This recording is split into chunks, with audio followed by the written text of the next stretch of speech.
बुद्ध, आपके दर्शन हेतु मल्ल के राजा पधारे।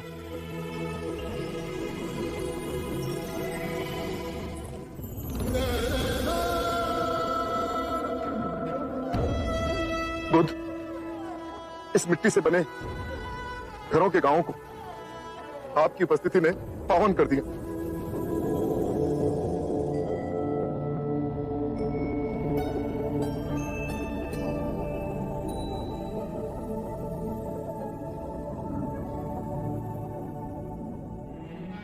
मुझे बुद्ध से मिलना है। क्या मैं बुद्ध से बात कर सकता हूँ? वो बहुत थके हुए हैं। आप स्वयं उनकी अवस्था देख ही रहे हैं। मेरा बुद्ध से बात करना अति आवश्यक है। किंतु आप उनसे एक बार पूछ के तो देखिए। आपका परिचय? मैं ब्राह्मण सुभद्र हूँ। बुद्ध, इतने सारे स्थानों को छोड़ आपने कुशीनारा का चयन क्यों किया? आनंद, एक सूत्र देना है। एक अंतिम भिक्षु को दीक्षा देनी है। आनंद, सुभद्र को मेरे पास आने दो, मैं उनसे बात करूंगा।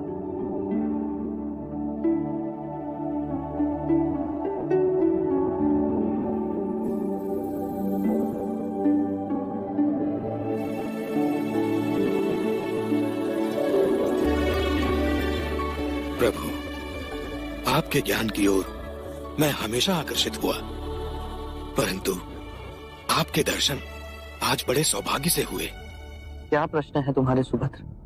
प्रभु, मैंने पूर्ण कश्यप, महाकाली गौशाला, अजित केशाम्बल, संजय वैरथी पुत्र, निघंटा नाग पुत्ता सरीखे आध्यात्मिक गुरुओं के विषय में सुना है। आपके विचार से इनमें से किसी ने संबोधि प्राप्त कर ली है? इन्हें संबोधि मिली या नहीं, ये जानना अब आवश्यक नहीं सुभद्र। मूल्यवान बात यह है कि मैं तुम्हें सद्धर्म का वो मार्ग दिखा सकता हूं जिससे तुम्हें संबोधि प्राप्त हो सकती है। नश्वर में अविनाश को देखना, दुख में सुख को देखना, अव्यक्ति में व्यक्ति को देखना, घृणा में सौंदर्य को देखना, यह ज्ञान मनुष्य को आहत कर विक्षिप्त कर देता है। जब हम माया के द्वैत रूप को सही पहचान लेते हैं तो सारे दुख, सारी चिंताएं समाप्त हो जाती हैं और हमारे अंदर प्रेम और स्वीकृति का भाव जागृत होता है, जो मूल में एक ही भाव है। यदि तुम बुद्ध नहीं तो तुम्हें बुद्ध में कोई रुचि नहीं होगी, और यदि तुम्हें बुद्ध में रुचि है तो तुम स्वयं बुद्ध हो। प्रभु, मुझे अपना भिक्षु बनाएंगे? अनिरुद्ध, सुभद्र को दीक्षा के लिए तैयार कीजिए। अभी प्रभु, अभी इसी समय सुभद्र को दीक्षा दी जाएगी। ये मेरे अंतिम भिक्षुक होंगे।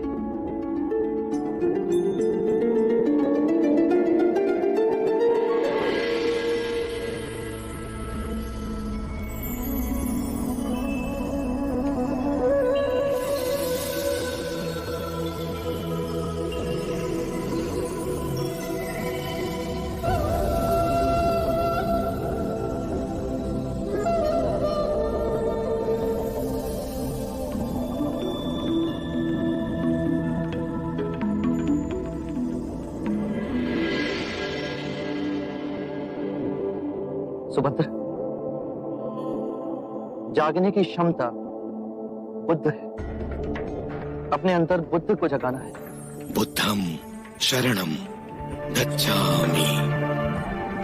जागा हुआ मनुष्य जिस पथ पर चलता है वो धर्म है। धम्मम शरणम गच्छामि। अपने संपूर्ण मन को एकाग्रित करना, उसे केंद्रित करना संघ। संघम शरणम गच्छामि।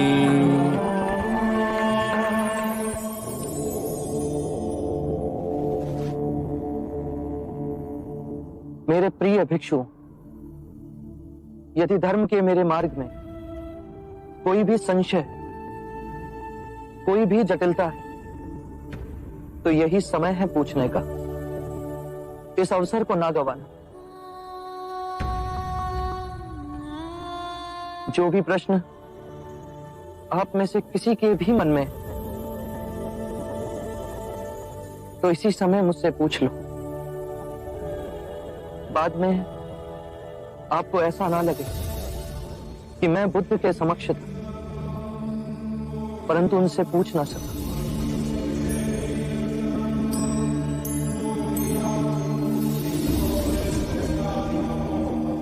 मेरे प्रिय भिक्षु,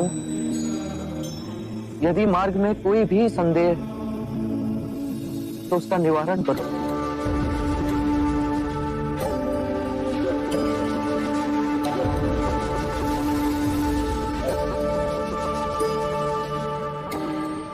चमत्कार तथागत, 3 बार आपने अपने वचन दोहराए, किसी भिक्षु ने कुछ ना कहा।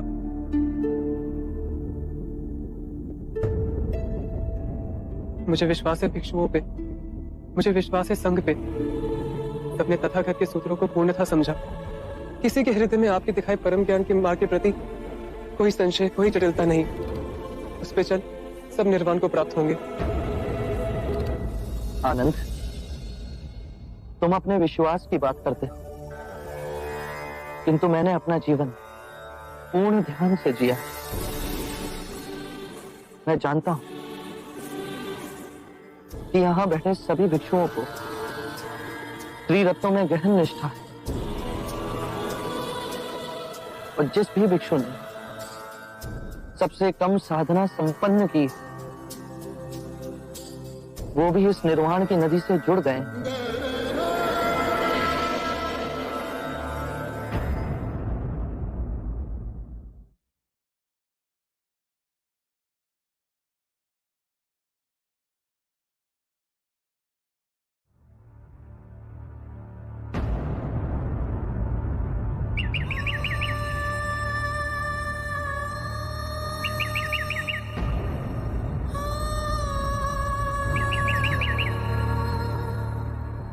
मेरे प्रिय भिक्षु,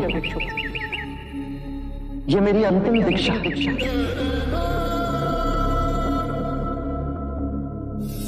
अपो दीपो भव, अपना दीपक स्वयं बनो।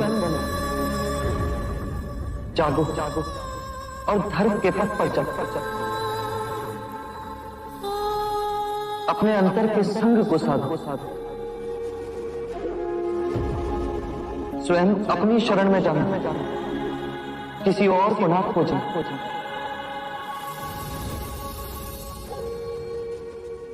जो है सब अस्थिर, उसके बीच में स्वयं को स्थिर रखना। परिश्रम से निरंतर संघर्ष करना, कभी हार ना मानना।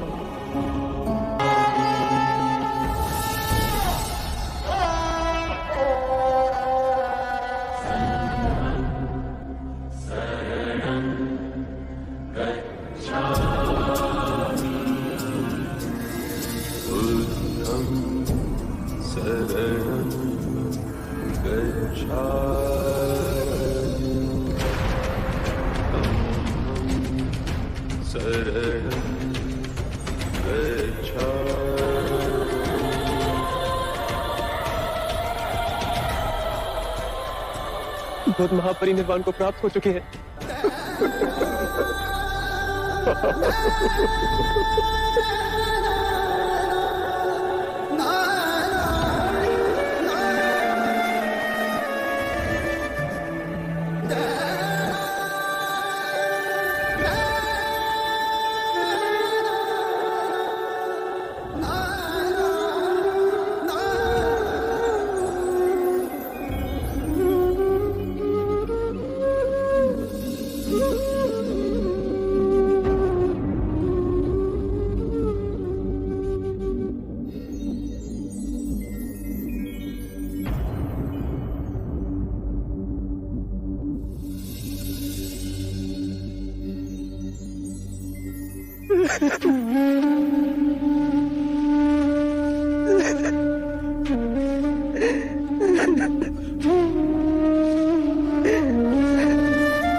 शांत हो जाओ।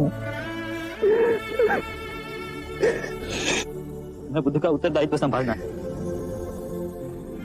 और उनका अंतिम संस्कार करने के लिए हमें उन्हें कुशीनारा ले जाना होगा।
मैंने बहुत पाप किए हैं।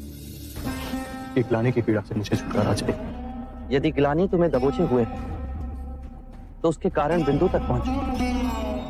अजात शत्रु, जब आंखें खुली तभी सवेरा हो जाता है। स्वयं को सुरीला बनाओ। जब सुरीले हो जाओगे तो अपने अंदर धर्म का उदय पाओगे और उस धर्म से ब्राह्मण, मंत्रीगण, गृहपति सब कंपित होंगे, सब तरंगित होंगे। और जब वो धार्मिक हो जाएंगे तो सारी प्रजा धार्मिक हो जाएगी।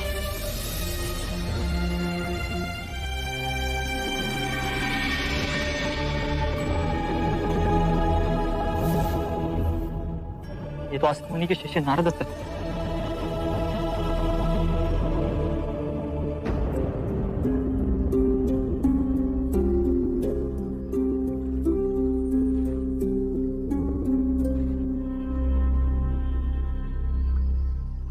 असित मुनि की भविष्यवाणी सत्य हुई। काल के अंधेरों को चीर एक आत्मा बुद्ध बनेगी। सारी मानव जाति का कल्याण होगा। सिद्धार्थ से बुद्ध की यात्रा मैंने अपनी आंखों से देखी है।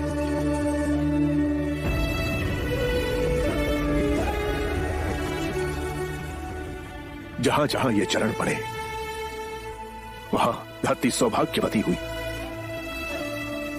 मानव को उबारने के लिए यह सुंदर करुणामयी पुष्प खिला। इसकी सुगंध आने वाली मानवता को बुद्ध बनने के लिए प्रेरित करेगी। इस शरीर में जो चेतना थी वो अब विलुप्त हो गई, पर इस एक दिए ने लाखों दिए जला दिए।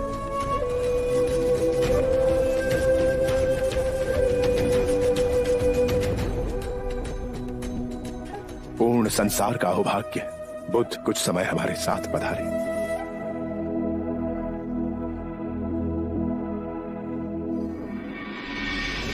जिसने कभी हाथों में तलवार नहीं उठाई, कभी कोई शस्त्र नहीं फेंका, पर सबसे महान योद्धा, महापराक्रमी, विश्व विजेता हुए।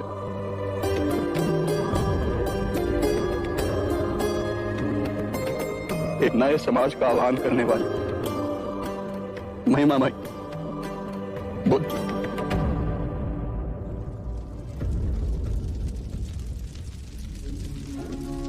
आनंद, बुद्ध को मुखाग्नि देने का समय आ गया है।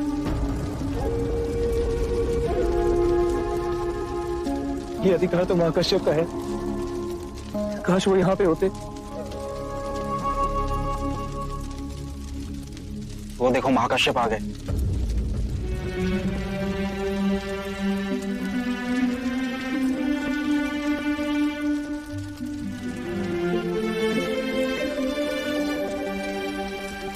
गुरुदेव महाकश्यप को चंपा में पता चला कि बुद्ध के महापरिनिर्वाण का समय हो गया। 6 दिन और 6 रातें बिना रुके चलते हुए यहाँ पहुंचे। बुद्ध की कृपा कि उनके दर्शन महाकश्यप और हम सबको मिले।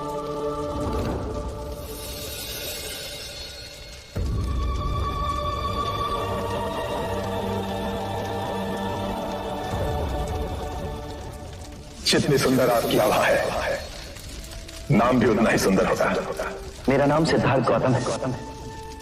ओह, ये जो सारी विधियां हैं, रीतियां हैं, पूजा पाठ हैं, क्या ये सब व्यर्थ हैं? यदि कोई व्यक्ति इस नदी के दूसरे किनारे पर जाना चाहे तो वो क्या करे? यदि जल गहरा नहीं है तो वो चलकर जा सकता है, और यदि जल गहरा है तो वो नाव की सहायता से जा सकता है या स्वयं तैर कर जा सकता है। यदि वो चलना ना चाहे और ना ही तैरने को तैयार हो और ना ही नाव ले जाने को तैयार हो, और वो कहे कि मैं प्रार्थना करता हूं इस नदी का दूसरा किनारा स्वयं चलकर मेरे पास आ जाए, तब तो ऐसे व्यक्ति को मूर्ख कहेंगे, महामूर्ख। इसी प्रकार यदि व्यक्ति अज्ञान और भ्रांति को अपने विवेक से मिटाएगा नहीं तो परम आनंद और मुक्ति के दूसरे छोर पे कैसे पहुंच पाएगा? चाहे वो पूजा करे या अनुष्ठान या व्रत करे या किसी नीति पर चले, वो इस किनारे ही रहेगा। हमने सारे शास्त्रों को पढ़ा, उनमें व्याख्या की, परंतु जीवन के इतने जटिल सत्य को इतनी सरलता से किसी ने नहीं समझा। किसी ने नहीं समझा। आप इस भटकती मानवता को परम ज्ञान का मार्ग दिखाएंगे। आप करुणा के सागर हो। हे बुद्ध, आप हमें अपना अनुयायी स्वीकार करें।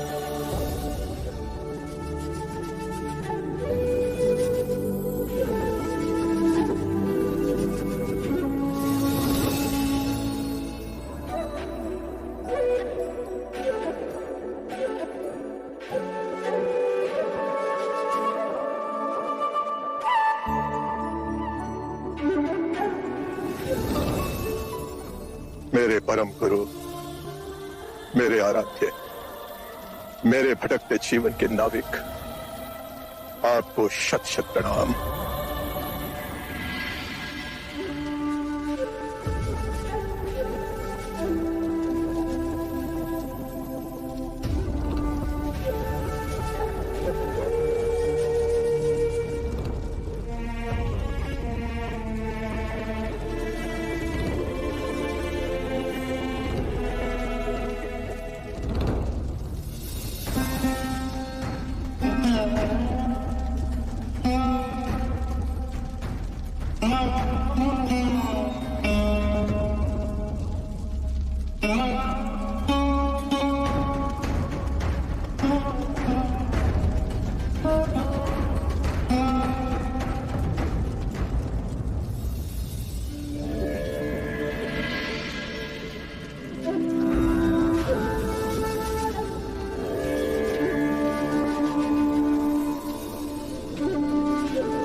मलराजू, मैं बुद्ध की अस्थि कलश को मगध ले जाना चाहता हूं। मेरी इच्छा है कि इस अस्थि कलश पर मैं एक विशाल स्तूप का निर्माण करूं। ये अस्थियां तो हमारी हैं महाराज अजातशत्रु। हमने कल्पना की है कि हम बुद्ध के लिए एक भव्य स्तूप का निर्माण करेंगे, इतना भव्य जो विश्व में किसी ने नहीं देखा। आत्मबोधि प्राप्त बुद्ध सर्वप्रथम मगध पधारे थे, किंतु ये भी ना भूले राजन कि बुद्ध ने स्वेच्छा से महापरिनिर्वाण कुशीनारा में किया था। लिच्छवी के राजा होते हुए हमें लगता है इन पर हमारा अधिकार। बुद्ध को सबसे प्रिय हमारी राजधानी वैशाली थी। चाहे तो इनके किसी भिक्षु से पूछे, वैशाली का जन जन बुद्ध के गर्मानुसार स्तूप का निर्माण करेगा। ये अनुचित है। हाँ, अनुचित है। ये वो भी निर्णय हो न्यायपूर्वक होना चाहिए। बुद्ध हमारे भी थे। बुद्ध का प्रेम और ज्ञान हमारी संपदा है। मैं कहता हूँ इन अस्थियों पर सर्वप्रथम अधिकार हमारा है। बुद्ध क्षत्रिय थे और हम भी क्षत्रिय हैं, इसलिए सर्वप्रथम हमारा अधिकार है। ये कौन सी बात हुई? प्रभु क्षत्रिय थे तो हम भी क्षत्रिय हैं। हम सबसे सुयोग्य हैं बुद्ध की अस्थियों पर स्तूप निर्माण करने के लिए। हम भी कपिल वस्तु के शाक्य हैं। बुद्ध बनने से पहले युवराज सिद्धार्थ हम शाक्यों के अधिपति थे। बुद्ध का यह जन्म सिद्ध अधिकार है कि उनकी अस्थियों का स्तूप कपिल वस्तु में ही बने। हम बलिया के राजा हैं, इसलिए ये अधिकार हमारा भी बनता है। और कोयला वाले के हाथ पे हाथ धरे रहेंगे। बुद्ध जन्म से क्षत्रिय भले ही हो, लेकिन ब्रह्म ज्ञान की जिस अवस्था तक वे पहुंचे हैं, उसके पश्चात वे हम ब्राह्मणों में सम्मिलित हो गए। हम विद्यादीप के ब्राह्मण ही सबसे अधिक उनकी पूजा अर्चना करने के योग्य हैं। तो स्तूप बनाने का अधिकार भी हमें ही मिलना चाहिए। ठहरिए, इस बात का एक ही निवारण है। प्रभु ने जहां अपना शरीर त्यागा वो स्थान बुद्ध का हुआ। स्तूप बनेगा तो यही बनेगा। हम इस तरह बलपूर्वक आप सबको इनकी अस्थियां ले जाने नहीं देंगे, अन्यथा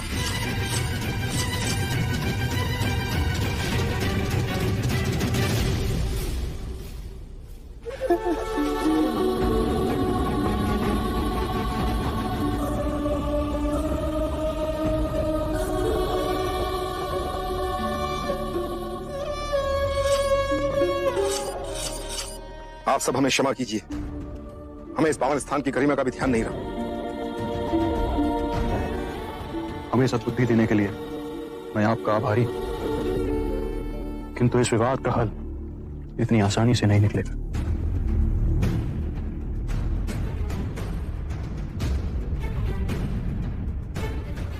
मल्लराज, इस विवाद को सुलझाने का एक उपाय है मेरे पास। अगर आप सब लोग सुने तो। आप हैं कौन जो हम आपकी बातें सुने? मैं तो मात्र एक ब्राह्मण हूं राजा। मैं तो बुद्ध का अनुयायी भी नहीं बना, परंतु मेरे अंतःकरण में बुद्ध के प्रति असीम श्रद्धा है, प्रगाढ़ भक्ति है। जैसे दूर अकेले में बहती कोई प्रेम की धारा स्वतः अपने आप सागर से मिल जाती है, वैसे ही बुद्ध के प्रति मेरा प्रेम निश्चय ही उनके निर्मल मन तक पहुंचा होगा। ये हमारे आदरणीय द्रोण नाम है इनका।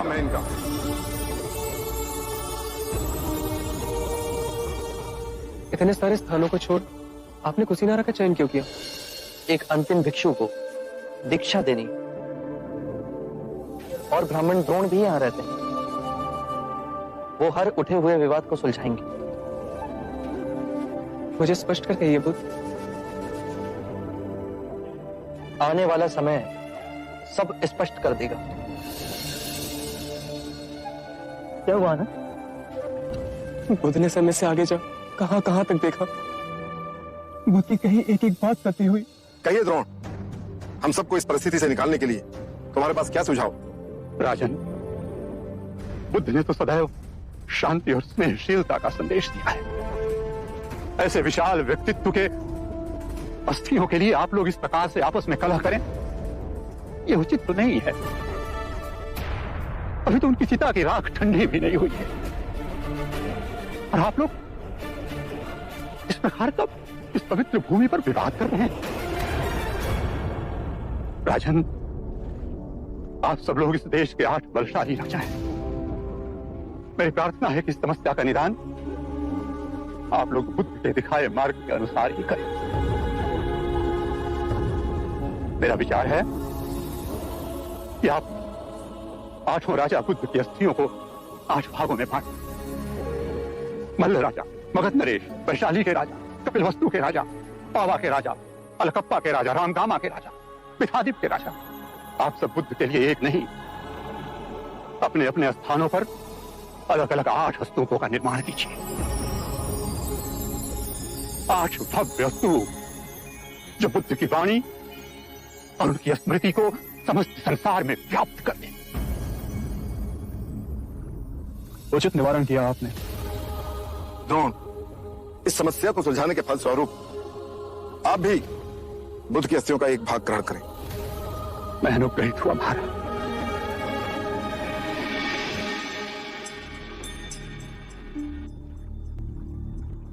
आप आनंद हैं।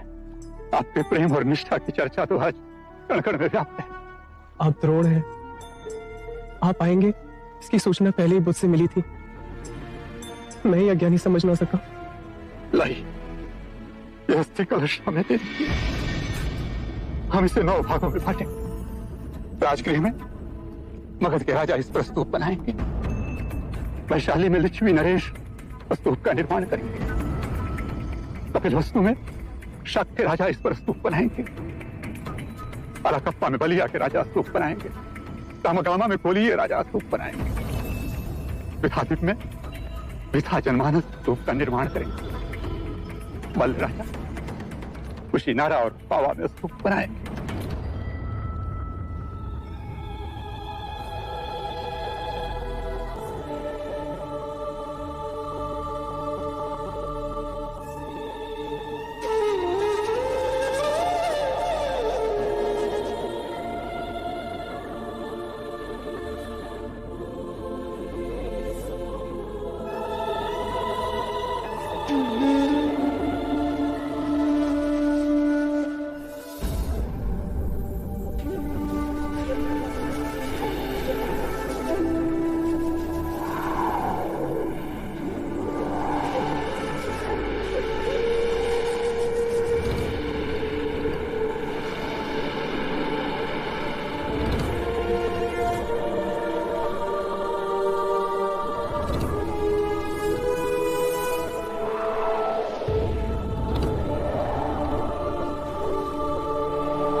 आनंद, भ्रमित होना देखो, बुद्ध हर स्थान पे है।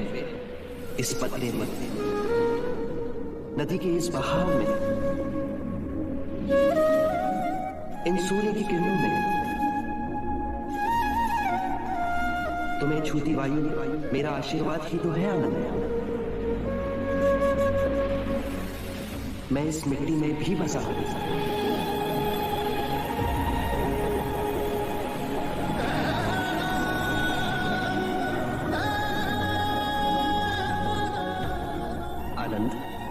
मैं तुम में भी हूं। मैं तुम्हारे अंतर मन में, तुम्हारे बाहर और तुम्हें ढके हुए हैं।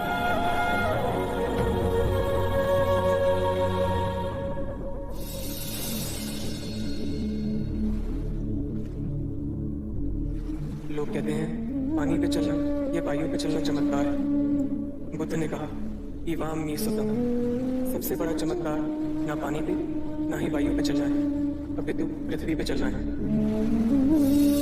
हर दिन हमारे चारों ओर चमत्कार घटित हो रहे हैं, पर हम उन्हें नहीं देखते। नीला आकाश, श्वेत बादल जो हर क्षण अपने आकार बदलते हैं, पेड़ों को ढके कितने अनोखे प्रकार के पत्ते, एक छोटे शिशु की काली जिज्ञासु आंखें, यही जीवन के चमत्कार हैं।